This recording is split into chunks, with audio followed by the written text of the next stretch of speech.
하나님의 오늘 우리에게 주신 말씀은 마가복음 14장 66절에서 72절까지 말씀입니다. 마가복음 14장 66절에서 72절까지 말씀을 제가 한 절, 여러분이 한 절 교독하도록 하겠습니다. 베드로는 아랫뜰에 있더니 대제사장의 여종 하나가 와서 베드로가 불 쬐고 있는 것을 보고 주목하여 이르되 너도 나사렛 예수와 함께 있었도다 하거늘 베드로가 부인하여 이르되 나는 내가 말하는 것이 무엇인지 알지도 못하고 깨닫지도 못하겠노라 하며 앞들로 나갈새 여종이 그를 보고 곁에 서 있는 자들에게 다시 이르되 이 사람은 그 도당이라 하되 또 부인하더라. 조금 후에 곁에 서 있는 사람들이 다시 베드로에게 말하되 너도 갈릴리 사람이니 참으로 그 도당이니라. 그러나 베드로가 조주하며 맹세하되 나는 너희가 말하는 이 사람을 알지 못하노라 하니. 함께 읽겠습니다. 닭이 곧 두 번째 울더라.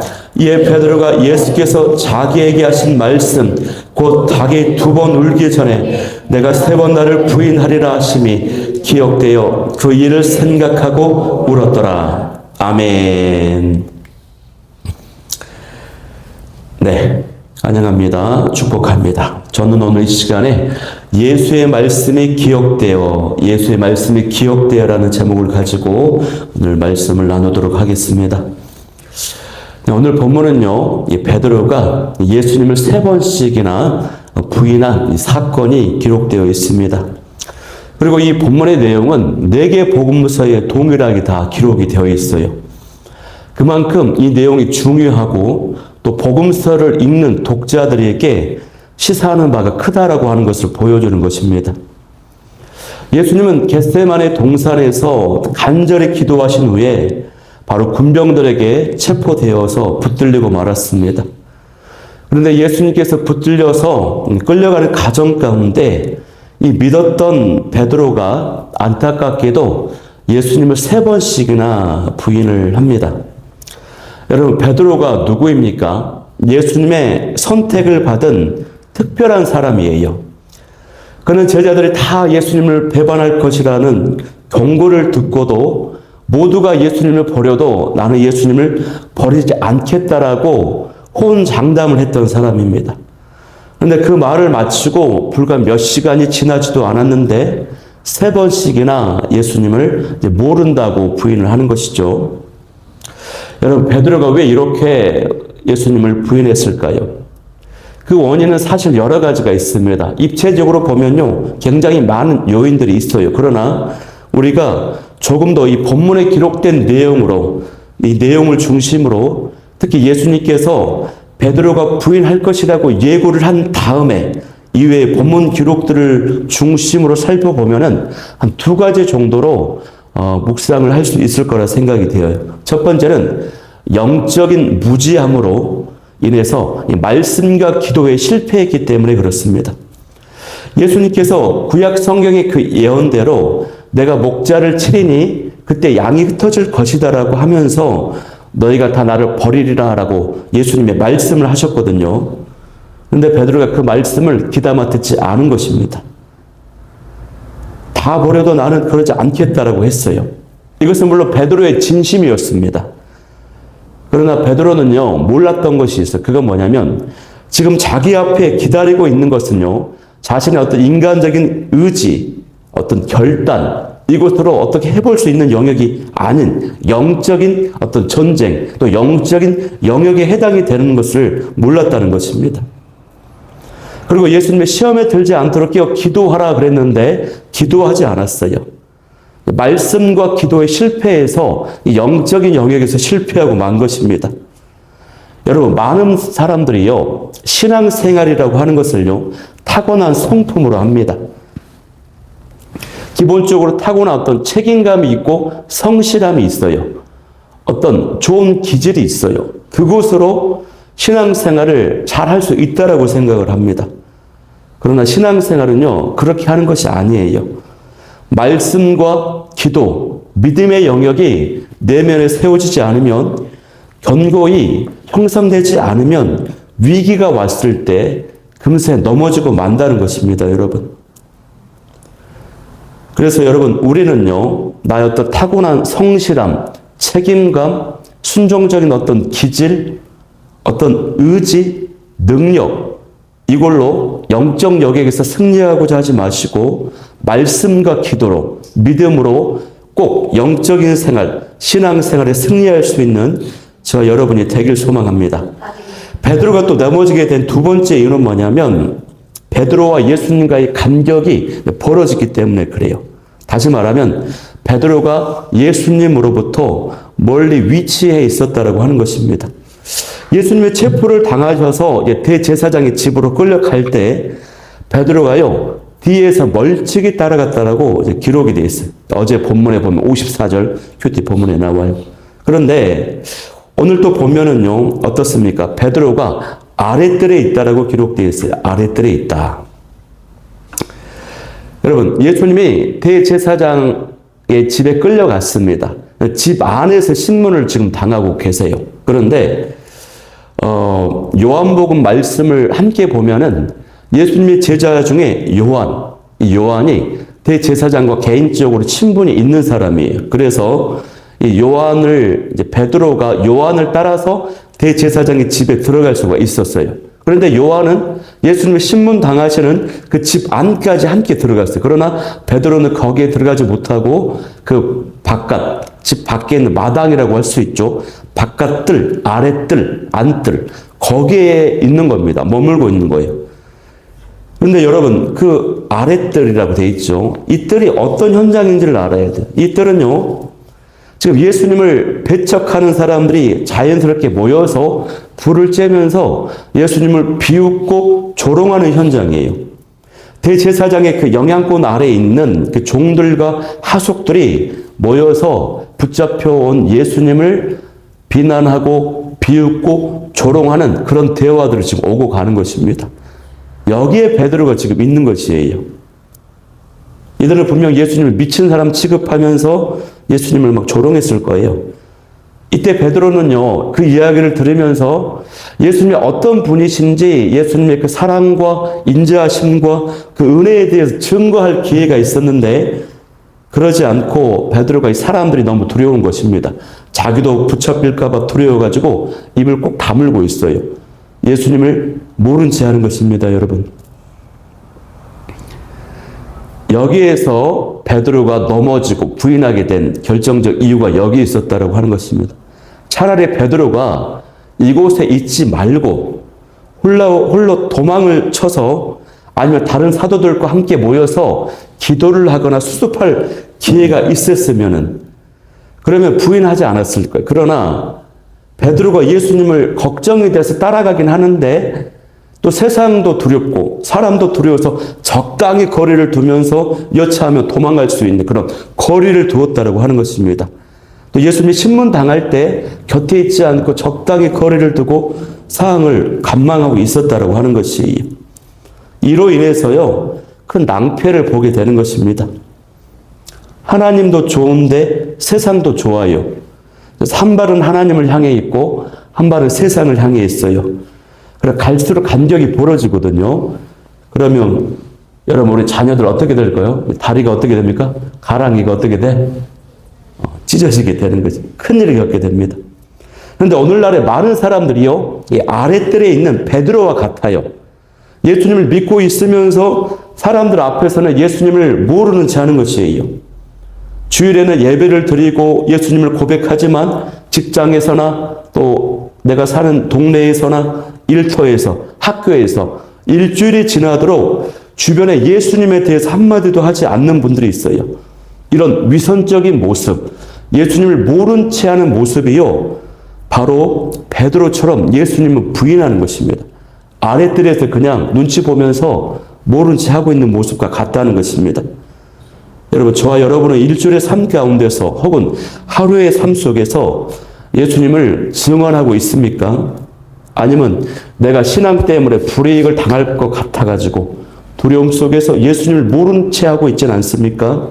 주의 은혜가 있기를 소망합니다. 베드로는요, 평소에 칼을 차고 다녔어요. 당시 기록을 보면은 많은 사람들이 당시에 강도들이 많았거든요. 도적들이 많아서 대부분의 사람들이 칼을 차고 있기는 했어요. 그러나 베드로도 칼 차고 있었고 예수님의 체포당할 당시에 말고의 길을 잘라버릴 정도로 어떻게 보면 베드로가요 무서운 사람이거든요. 그런데 오늘 본문에 보면은 힘이 없는 여자 그리고 종의 신분 이 여종 하나가 이 사람도 그 도당이다 베드로를 향해서 너도 예수님과 함께 있었던 사람이라고 추궁할 때에 쩔쩔 매는 것입니다. 아니라고 뭐 부인하면 할수록 어떻게 돼요? 그의 말투 때문에 그의 사투리 때문에 갈릴리 사람임이 드러나게 되었어요. 이게 마태복음에 보면 나와요. 26장 13절에. 예수님의 체포 작전은요. 예루살렘 감람산에서 은밀하게 밤에 이루어졌거든요. 그렇기 때문에 이 밤에 갈릴리 출신이 이 지금 대제사장의 집 앞에 있다라고 하는 것은 틀림없이 예수님을 함께 했던 제자였다라고 하는 갈릴리 사람, 제자라고 하는 것을 단방에 알게 되는 것입니다, 여러분. 그래서 아무리 숨기려 해도 아무리 내가 예수님을 믿는다라고 하는 것을 숨기려 해도요. 우리에게 새겨진 그 성도의 흔적은 지울 수가 없어요. 끝까지 숨기려고 하면 어떻게 됩니까? 결국 자신의 모든 것을 부인하게 돼요. 자신의 모든 것을 부정하고 무너뜨리는 결과를 초래하게 된다는 것입니다. 그 이유가 뭐냐면요. 71절을 보면은 베드로가 뭐랍니까? 71절 한번 우리 읽어볼까요? 시작. 그러나 베드로가 저주하며 맹세하되 나는 너희가 말하는 이 사람을 알지 못하노라 그랬어요. 아멘. 계속 물어보는데 거짓말을 하고 부인할 때 어떻게 되냐? 71절에 베드로가 저주했다라고 했을 때 이 저주는 예수님을 향한 저주가 아닙니다. 이것은 그렇게 이해하는 분들이 있는데 잘못 이해하는 거예요. 이건 뭐냐면 스스로를 저주하는 것이 어떤 의미냐? 나는 모른다. 나가 한 이 말에 대해서 이게 거짓말이면 나는 저주를 받아도 좋다. 이런 뜻이거든요. 그러니까 내가 한 말이 내가 모른다라고 하는 이 말이 거짓이면 내가 저주를 받을지어다라고 하는 자기 맹세적 저주입니다. 그 고백이요. 그러니까 지금 이것은 뭐냐면 베드로가 사람이 두려워서 자기가 한 이 말, 거짓말을 지키기 위해서 자기 자신의 그 모든 것까지 걸어버린 셈이 되어버렸어요. 베드로는 분명히 예수님을 사랑합니다. 또 예수님의 걱정돼서 따라갔어요. 그런 선량한 마음이 자기 안에 있어요. 그리고 예수님은 동고동락하면서 예수님 밑에서 헌신하고 수고했던 그 흔적이 있어요. 충성스러운 고백이었어요. 예수님 버리지 않겠다라고. 그래서 수고가 있었고 자신의 선한 양심이 있었고 인격이 있었고 심지어는 영혼까지 있었는데 그 모든 것을요 던져버린 셈, 모든 것을 부정하고 무너뜨린 셈이 되어버렸다고 하는 것입니다. 계속 거짓말하고 계속 부인하게 되면은 쌓이게 되면요 그것이 결국 자신을 무너뜨리는 모든 것을 부정하게 되는 결과가 초래하게 됩니다. 그러니 우리 자녀들 거짓말하면 돼요, 안 돼요? 안 됩니다, 여러분. 이처럼 베드로가 스스로 이렇게 고백하기까지 자신의 마음이 어땠을까요? 결국 자신의 그 약속을 지키지 못한 스스로의 그 모습에 무너져 내버렸습니다. 마음이 완전히 무너져 버렸을 거예요. 저도요, 사역을 이제까지 해오면서 저와 함께 열심히 사역했던 친구들 2명이 생각이 나요.